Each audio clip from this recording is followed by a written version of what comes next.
That's their policy. And Democrats are going to continue to push back aggressively against it. We want to make sure that the Department of Homeland Security conducts itself in a manner that elevates public safety, not undermines it. And the American people are demanding accountability, and that's what Democrats are going to deliver. Question? Should we expect any sort of organized response from Democrats to the arrest of Don Lemon this morning, and what do you think that says about the Trump administration? Trump administration has systematically targeted the free and fair press because they want to intimidate America and oppose anyone who is not willing to bend the knee to their extremism. We are not going to be intimidated at all. The free and fair press is central to the foundation of American democracy. Thomas Jefferson famously made that clear, that he would prefer a country that had newspapers over government as opposed to governments over newspapers. This is central to who we are as a country. And so Don Lemon, we know, is an accomplished journalist who was doing his job as part of the free and fair press. There's no legitimacy, no basis to Don Lemon's arrest, no basis to the arrest of the other journalists. And the American people are not going to stand for it. And House Democrats are going to stand up for them. And the rights of the free and fair press as central to American democracy and our values in terms of who we are. But how? I issued a statement as it relates to where we are right now. It just happened. And so we haven't had an opportunity, even as members of Congress, to talk to each other about next steps. But of course, next steps will be forthcoming. Thank you, Mr. Leader. I'm sure you've been monitoring what's going on in the Senate. What's your reaction to the fact that there's not a deal yet with the government deadline looming? Do you have any plans to speak to Speaker Johnson between now and when the House gets back? And do you think that 2 weeks is enough time to negotiate the reforms that you're looking for? I know that there's a lot there. So we have to deal with the issue of reining ICE and the Department of Homeland Security in with the fierce urgency of now.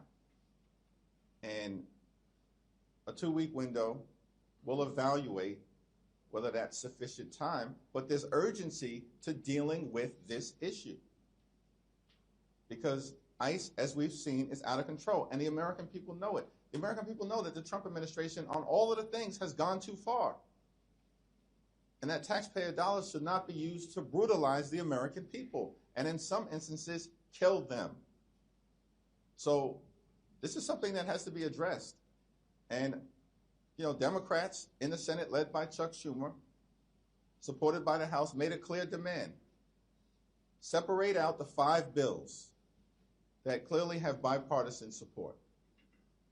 And then separately, we can deal with making sure that ICE is brought under control in a variety of different ways, including our demand, which we will not walk away from, which is that judicial warrants should be required before ICE can storm homes and rip people out of their cars. Judicial warrants. The masks have to come off. And body cameras need to be turned on for everyone. There should be an explicit prohibition on the detention and deportation of American citizens, period, full stop. And lawless agents who are brutalizing everyday Americans and law-abiding immigrant families, targeting them violently in violation of the law, should be investigated and prosecuted independently of the Department of Justice. We cannot trust the Department of Justice. They're an illegitimate organization right now under the leadership of Pam Bondi and the direction of Donald Trump. And so, if anything, the events of today reinforce as it relates to the Department of Justice targeting journalists and part of the free and fair press, that the Department of Justice cannot be trusted to freely and fairly work through the criminal justice system. And it reinforces our demand that agents who violate the law should be investigated and prosecuted independent of the Department of Justice and the Trump administration and state and local officials. It should be made clear that they have the investigative and prosecutorial authority to go after any rogue actors who are part of ICE, CBP, or the Department of Homeland Security. Leader Jeffries. Yeah. Yeah, sir. Thank you so much for your time. Could I ask you your reaction to the Republicans' new voter integrity plan, the mega bill, and are there any provisions that the Democrats could support there? It's a dead on arrival bill. They know it. Listen, voter suppression is part of the Republican plan to try desperately to hold on to power. Republicans, since the beginning of this administration, have been losing elections all across the country. They've been wiped out electorally. The American people know that it's Democrats who are focused on making their life better, driving down the high cost of living, and fixing our broken healthcare system. And it's Republicans who have unleashed this extremism and brutality on the American people and this assault on the American way of life, our values and our democracy, and have had enough of it.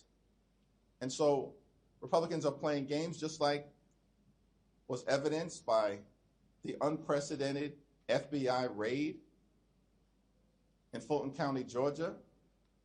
Republicans don't want a free and fair election because they know when that happens, and will ensure that it happens, they're going to lose. They're going to lose the House. They're going to get crushed all throughout America. So the latest voter suppression bill is not a serious thing. Let's just be clear about that. You're asking me a legitimate question, but it's an illegitimate bill. That's dead on arrival. It's going nowhere. I do have a policy follow-up on that bill, just regarding, I remember covering during the first Trump administration, Democrats were very concerned about Russia meddling in elections. Are you confident that the current election systems in all 50 states and U.S. territories will protect the ballot of U.S. voters? What I am thankful about is that the administration of elections are done locally as opposed to in the hands of the Trump administration and this group of corrupt sycophants. Mr. Leader, I just wanted to know if you are going to be whipping against the resolution that Greg Steube said he's going to force a vote next week to expel Sheila from court. Congresswoman is, of course, entitled to the presumption of innocence. She's going through the process right now, and any effort to expel her lacks any basis at this moment in law, fact, or the Constitution. And if, in fact, there's a resolution that is brought to the floor to try to expel the Congresswoman, it's going to fail. It's going to fail. It requires 2/3. It's an exercise that is just designed to get attention and is inconsistent with what due process requires at this moment. Mr. Leader, progressive groups are criticizing this deal that's coming out of the Senate. Do you think the criticism What groups? of Chuck Schumer, progressives are What criticizing groups? it, I'm saying asking. it, none specifically, but different ones here Well, and it's there. hard to respond if I have no idea what groups you're talking about, because I speak to groups all the time, and I haven't heard that criticism. We don't like Do it. you support the deal? Thanks. I haven't, there's no agreement that's been before us right now. Lindsey Graham apparently is holding up the agreement, threatening to shut down the government, because apparently Senate Republicans still support using taxpayer dollars to brutalize American citizens. And on top of it, to make matters worse, apparently Lindsey Graham wants access to a multi-million-dollar taxpayer-funded slush fund. That's insanity. So the Senate has to do its thing before we have anything to evaluate. But I'm going to remain in close contact with Leader Schumer, and hopefully they'll get something done today. Leader, You said that you were supportive, the House Democrats are supportive of breaking the bills apart, though, and doing the 5 alongside a short-term CR for Homeland. Do you see any problems? Now, what I said, just to be clear, what I said is that we demanded from the very beginning, which John Thune said would never happen. John Thune said it's not happening. Then he brought the entire package together to the Senate floor yesterday, and it failed spectacularly. Notwithstanding what John Thune said, which is the bills are not going to be separated out. They will be separated out. We made that demand, and it's happening. And Donald Trump has agreed to that, apparently. So that's what we're supportive of. In terms of evaluating the path forward relative to the Department of Homeland Security legislation, we're going to have to evaluate what the real opportunity is to get dramatic change at the Department of Homeland Security. It needs to be bold, it needs to be meaningful, and it needs to be transformative. And absent a path toward accomplishing dramatic change and making sure that ICE and DHS are conducting themselves like every other law enforcement agency in the country, then Republicans are going to cause another government shutdown. But you've had dozens of Democrats that said they won't give another penny for ICE. Do you see any problems passing the stopgap on Homeland Security if that comes back to the House? Do you think that Democrats will be forced to carry the water if they bring that up? It all depends on, well, are you talking about a continuing resolution? Yeah, like a 2-week stopgap on a Homeland bill. Well, it all depends on how people interpret, a continuing resolution. If it's 2 weeks, that's a freeze on ICE funding. That's not an additional amount being given to ICE. That's a freeze on ICE funding. But we'll have to evaluate whatever comes together once Lindsey Graham stops his temper tantrum, and clearly is going to have to drop his objection because of his obsessive quest to get this multi-million-dollar slush fund. This is insanity. This is who the Republicans have become. Why aren't they focusing on making life better for the American people? We are. We want to promote the health, the safety, and the economic well-being of everyday Americans. That's what the appropriations process is all about. But Republicans are making it about themselves and their billionaire donors rather than keep the American people safe. Chip Roy and some House Republicans have said that if DHS funding comes back on the table, they have some demands. How do you plan to get this new final product to be both severe enough that your caucus feels comfortable with it and also not get completely held up by House Republicans? The demands being made by far-right extremists in the House Republican Conference are going nowhere. And if for whatever reason Speaker Johnson bends the knee to the far right, then Republicans are going to shut the government down because they would apparently have zero interest in getting ICE and the Department of Homeland Security under control, which their own voters are demanding happen. Their own voters. Last week you expressed hope for a resolution before the House holds a vote on the Clinton contempt resolution. We know House Rules is going to mark them up next week. Are you still expecting a resolution? Have you been in touch with the Clintons on this? I've not been in touch with the Clintons, but it's my understanding that their legal team continues to engage in good faith negotiations to try to get to a resolution. My position on the underlying criminal contempt resolutions being brought before the Congress potentially by James Comer remain the same. Comer is not interested in any legitimate investigation. Democrats had to shame Republicans into joining us to force a vote and pass legislation to compel the Department of Justice to release the Epstein files. Pam Bondi and the DOJ are the ones who should be held in criminal contempt at this point because they're in direct violation of a federal law that Donald Trump signed to release the Epstein files that are in their possession. And there are millions of documents that haven't been released. And the only thing that the public has seen are about 13,000. Does that sound like compliance? That's not compliance. That's a brazen violation of their legal obligations the Department of Justice's legal obligations to release documents. And so we'll see whether there's a resolution prior to a so-called criminal contempt vote, but my position on it remains the same. Yeah.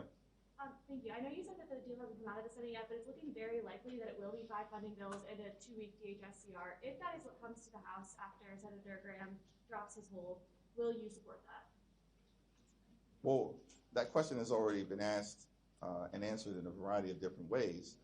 One thing is clear, is that Leader Thune and Mike Johnson and Republicans originally took the position that the 5 bipartisan bills were not going to be separated.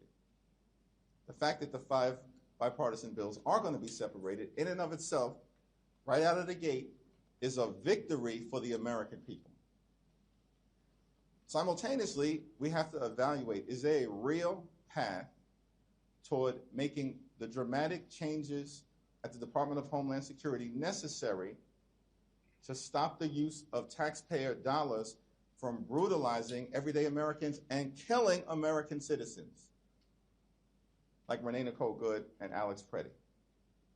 That's a question to be evaluated, particularly if we find ourselves in a situation where there's going to be an intense negotiation, where Democrats have drawn a hard line in the sand. We have not been shy or bashful in articulating what will be necessary, including but not limited to judicial warrants and an explicit prohibition on the detention and deportation of American citizens, and an end to the roving bands of ICE agents violently targeting people all across America. Those have been our conditions. Those will remain our conditions until we get this done for the American people. Thank you all. Thank you.